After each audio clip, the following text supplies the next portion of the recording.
After being closed for more than a decade, the Parson's Table restaurant in downtown Jonesborough is coming back to life under new ownership and a new concept. The latest on this is going to be very exciting to a lot of people. Kelly Grossfield spoke with the two who purchased the property and has more on their plans. Kelly? Well, Tennessee Hills has been neighbors to the Parson's Table for years, so it's only fitting that the owner, Stephen Callahan, alongside his business partner, Scott Andrew, purchased the property with plans to bring it back eventually for fine dining. But first, it'll be a temporary kitchen that serves their existing locations.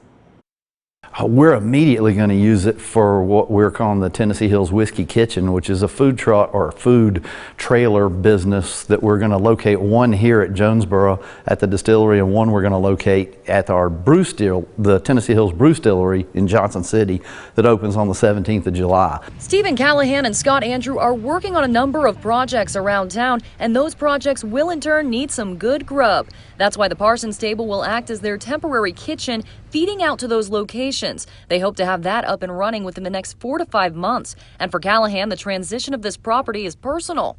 I grew up in Jonesborough, and I kind of know what the Parson's Table was in his former days. And you know, it's a big feather in my hat to be able to play a part in bringing it back. The property was purchased for just under $400,000 with eventual plans to return it to its former glory as a fine dining hotspot. However, those plans will pick up down the road with an estimated cost of $1.2 million for renovations and a rough timeline of nearly 2 years. But no matter what the timeline, it's a jewel the town is ready to welcome back. Something that's so well beloved and treasured as the Parson's Table was is huge for Jonesborough. You know, we still have people come in daily that say, hey, can I eat at the Parson's Table? And it's been closed since about the mid-2000s, so it's huge for us for it to come back and to just revitalize that building and that space. Jonesborough is a growing town. It's a town with a lot of affluent people in it, a lot of retirees, and I think this is the perfect place to build that business model right here.